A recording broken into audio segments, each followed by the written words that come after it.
Officer Tom Barker had been on the job for 18 years. He thought he'd seen it all, but today he made the biggest mistake of his career. It was a hot afternoon, and the small, picturesque neighborhood of Green Hollow in suburban New York was calm. The streets were lined with freshly mowed lawns, trees swaying gently in the breeze, and the occasional jogger. It was the kind of neighborhood where everyone knew each other, and nothing ever really happened. Tom was driving down the street, casually steering the patrol car with one hand, while his other hand rested on the radio. He had a reputation for being tough, no nonsense, fair but firm. He'd never been one for second-guessing. If someone seemed out of place, he'd notice, and he'd take action.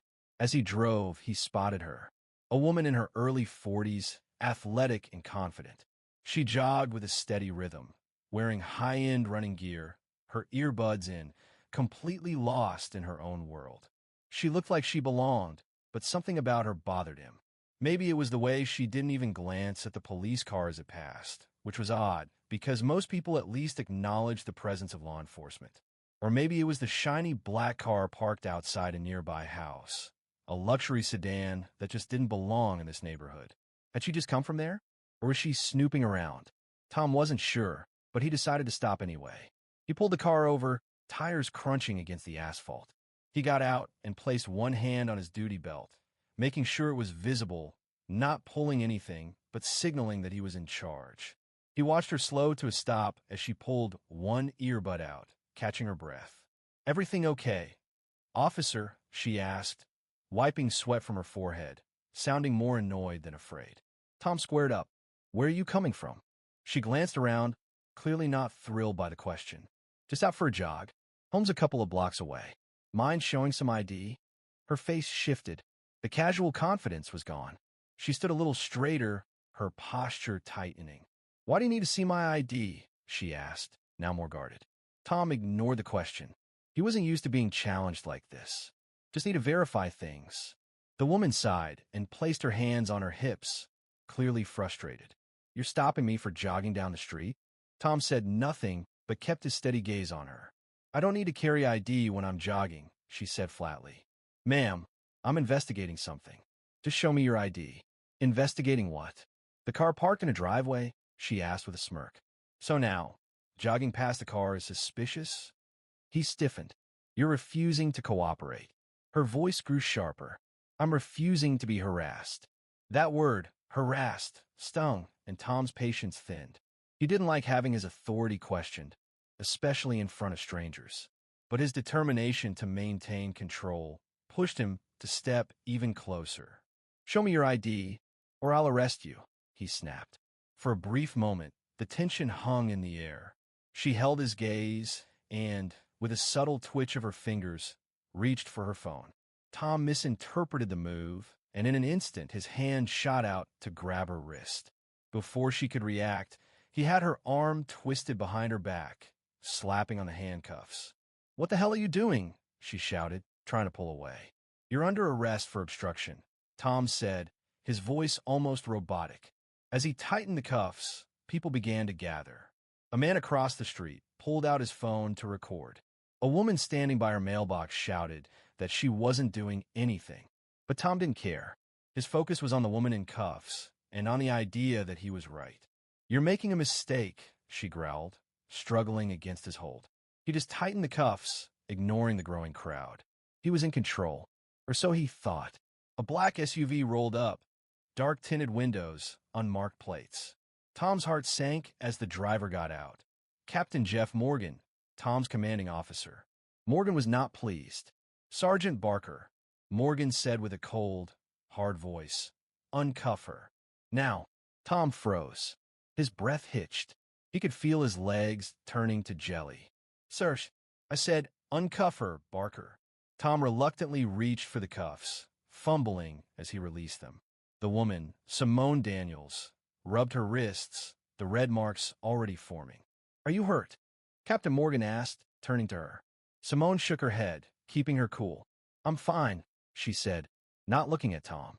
Morgan turned back to him, his voice low and furious. "Do you even know who you just arrested?" The crowd went completely silent. Tom stood there, his mind racing. He could feel every pair of eyes on him. Her name is Simone Daniels. Morgan continued, his tone colder than before. She's one of the highest-ranking officers in the department. And you just arrested her for jogging. The world tilted. Tom's knees went weak, but he kept his posture stiff. Simone didn't react with anger. Her voice was steady, calm as she spoke. "I'm Chief Simone Daniels," she said, "and you just arrested your boss." Those words hit Tom like a punch. His blood ran cold.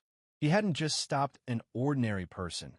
He'd humiliated one of his superiors in front of a crowd in broad daylight. Captain Morgan's voice cut through the silence. "Sergeant Barker, hand over your badge and gun. You're relieved of duty." The weight of those words crushed him. His pride fought back, but his body moved on its own, unbuckling his belt and handing over his badge. Then his sidearm, heavy and cold in his hand, was placed into Morgan's outstretched palm. Simone watched him carefully, disappointment clouding her eyes, but no satisfaction. "You need to think about what you did here, Barker," she said quietly. "Because today, everything changes." As he stepped away from the scene, Tom's mind reeled. The crowd had dispersed, their eyes still on him. He sat in his patrol car, hands gripping the steering wheel as if it could anchor him to reality. For the first time in years, he wasn't sure of himself. What he thought was right wasn't, and it cost him everything. His badge and gun were gone. His career hung by a thread. The neighborhood he thought he knew now felt different. He watched Simone walk away, her back straight, her presence commanding the respect of those around her. She was no longer a suspect. She was the leader, and in that moment, Tom knew he had lost far more than just his badge. It wasn't just about one bad decision. It was about how things like this happened again and again, unchecked. And as he sat there in the silence of the car, he couldn't help but ask, how many others had this happened to before? Tom sat in his car, staring at the empty street ahead. The once familiar neighborhood now seemed alien to him, its quiet calm a stark contrast to the storm brewing inside his chest. He had always prided himself on knowing right from wrong, on doing things by the book. But today, those lines blurred in a way he couldn't ignore. The weight of his choices hung over him, and the consequences were inescapable. He had made a snap judgment based on an instinct he thought was infallible, an instinct that had failed him when it mattered most. Simone wasn't just any woman on the street. She was his superior, the highest-ranking officer in the department. But he hadn't seen that. All he had seen was a jogger in a nice neighborhood, a car in a driveway, and his own misguided assumptions. In trying to assert his authority, he had overlooked the bigger picture. As the events replayed in his mind, the faces of the bystanders, the video footage, the look of quiet disappointment in Simone's eyes, it all sank in. This wasn't just about a mistake. It was about the system that allowed it to happen. It was about how easy it was for someone like him to exercise power over someone like her, simply because he thought he could. Simone had been right. It wasn't just about the badge or the uniform. It was about knowing who you are and what you stand for. For the first time, Tom saw himself for who he really was, a man who had let his own sense of power and pride cloud his judgment. The truth hit him harder than any reprimand ever could. This wasn't just a wake-up call. It was a reckoning. He hadn't just lost his badge. He had lost the trust he'd worked years to build. And now, he had to face the truth. Justice wasn't about power. It was about fairness, integrity, and accountability. Tom didn't know what the future held, but he knew that from this moment on, everything had changed.